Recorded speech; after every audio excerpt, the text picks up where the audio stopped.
You know, at this point, I fail to see how anyone can't see we are in a civil war. It's Thursday, January 25th, 2024. I'm Stuart Allister.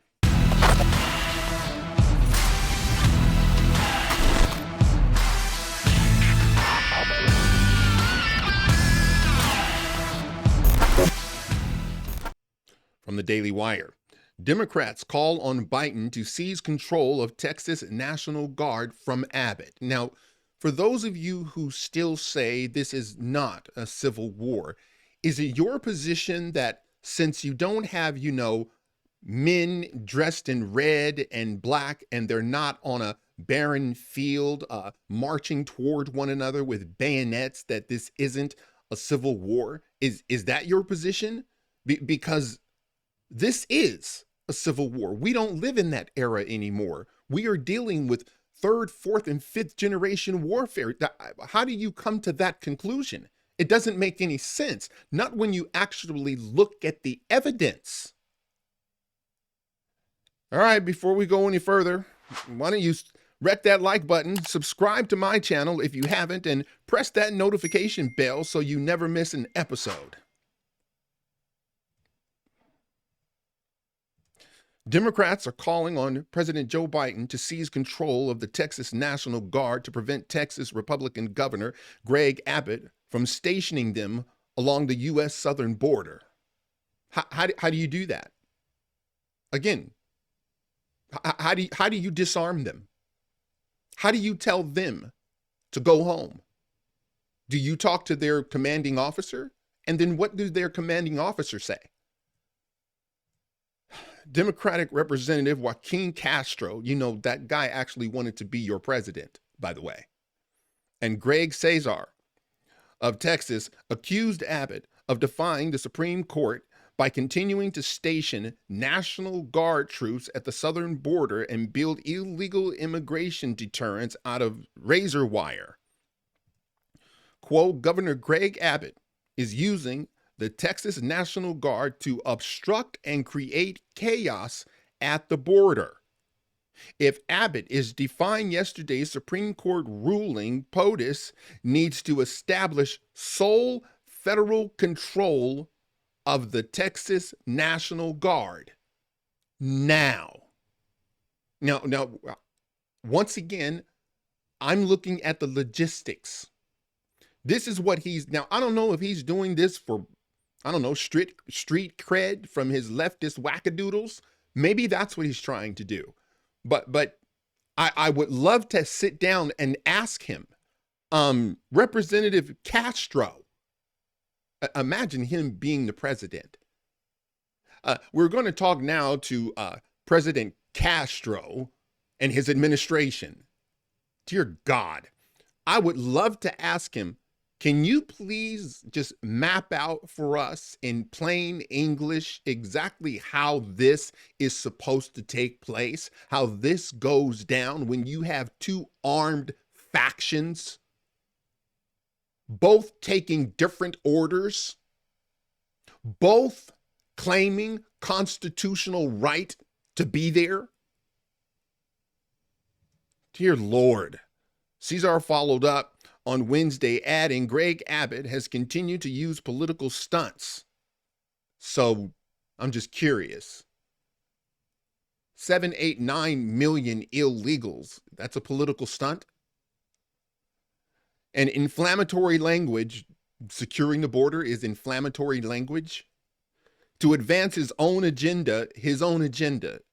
You mean keeping the border secure? Well, that's the mandate.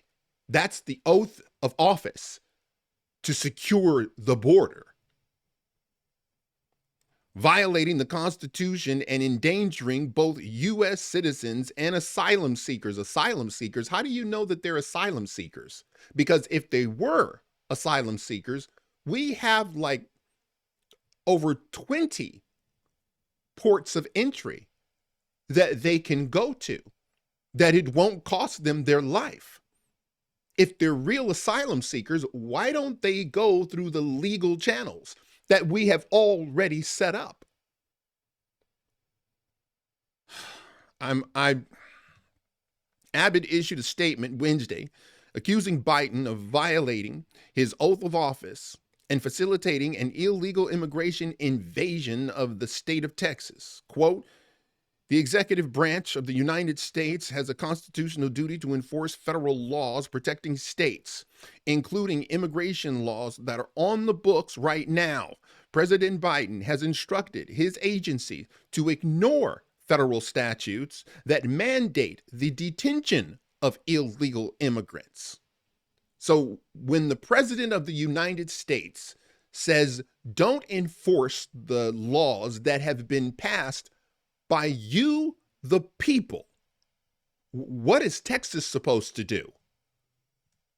The failure of the Biden administration to fulfill the duties imposed by Article 4, Section 4 has triggered Article 1, Section 10, Clause 3, which reserves to this state the right of self-defense.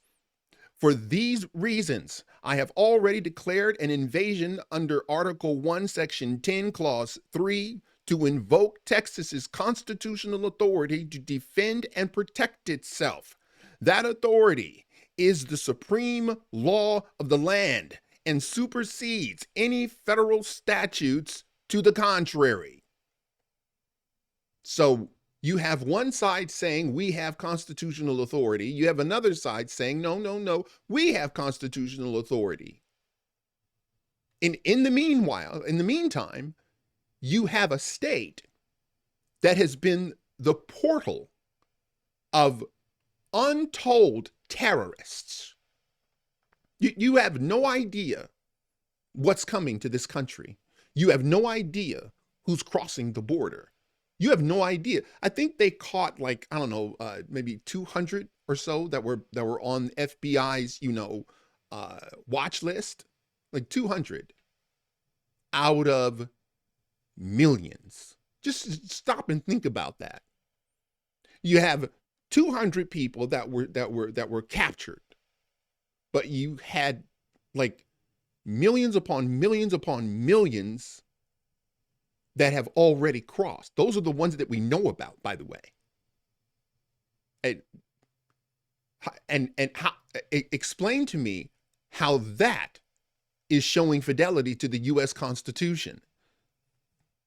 Abbott's statement came after the Supreme Court ruled that blah, blah, blah. We already know about that.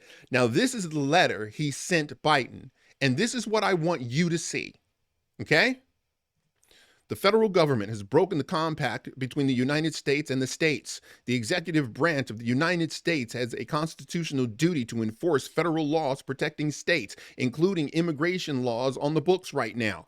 President Biden has refused to enforce those laws and has even violated them. The result is the smashed records of illegal immigrations, despite having been put on notice in a series of letters, one of which I delivered to him by hand. Biden has ignored Texas's demand that he perform his constitutional duties.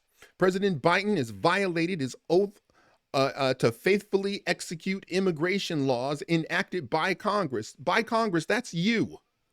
Instead of prosecuting immigrants for the federal crime of illegal entry, President Biden has sent his lawyers into federal courts to sue Texas for taking action to secure the border.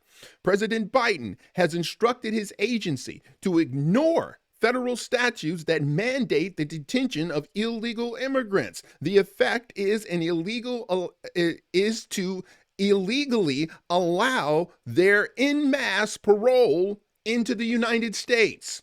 By wasting taxpayer dollars to tear open Texas border security infrastructure, President Biden has enticed illegal immigrants from around the 28 from he has enticed illegal immigrants away from the 28 legal entry points along the state's southern border, bridges where nobody drowns, and into dangerous waters in the Rio Grande. See, what he's saying is, look, we have 28 legal entries If you're seeking asylum, why won't you go to the one of 28? Why not? Why wouldn't you be stopped there? What's your beef? So Biden tells them, well, just as long as you get here, we're going to give you $3,000 and a cell phone. Under President Biden's lawless border policies, more than 6 million illegal immigrants have crossed our southern border in just 3 years. That is more than the population of 33 different states in this country. Let that one sink in. That is more than the population of 33 different states in this country. This illegal refusal to protect the states has inflicted unprecedented harm on the people across the United States. James Madison, Alexander Hamilton, and other visionaries who wrote the U.S. Constitution foresaw that states should not be left to the mercy of a lawless president who does nothing to stop external threats like cartels smuggling millions of illegal immigrants across the border. That is why the farmers included both Article 4, Section 4, which promises that the federal government shall protect each state against invasion, and Article 1, Section 10, Clause 3, which acknowledges the state's sovereign interest in protecting their border.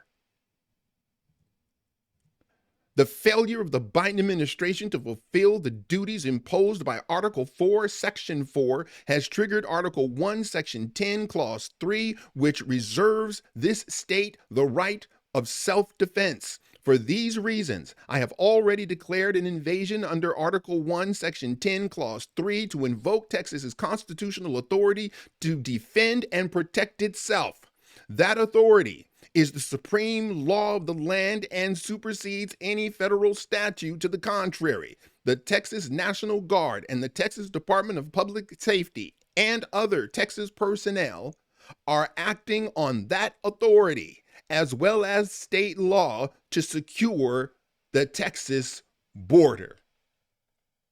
Explain to me how any of that is wrong. Look, I don't know what Justice Roberts and Amy Coney Barrett were doing. I don't know. I really don't. I'm like, really, I don't get it. But clearly, we have a problem here. Okay, here, hang on a second. Not done. This is from Kristi Noem. Is exactly right. Greg Abbott is exactly right to invoke Texas's constitutional authority to defend itself. The Biden administration has created a national security crisis and put Americans in danger. Their failure is an unconstitutional dereliction of duty. South Dakota has been proud to help Governor Abbott's efforts to secure our border.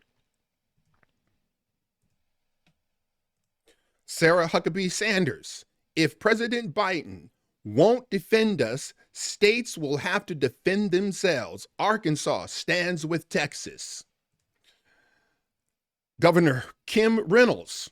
When the federal government fails, states step in. Iowa sent the Iowa National Guard and state troopers down to the border last year to stop this invasion. Iowa stands with Texas. Governor Doug Bergman, as the Biden administration fails miserably to secure the southern border, Americans and our communities are paying the price. Greg Abbott deserves our thanks for taking action to stop illegal crossings and disrupt drugs and human trafficking.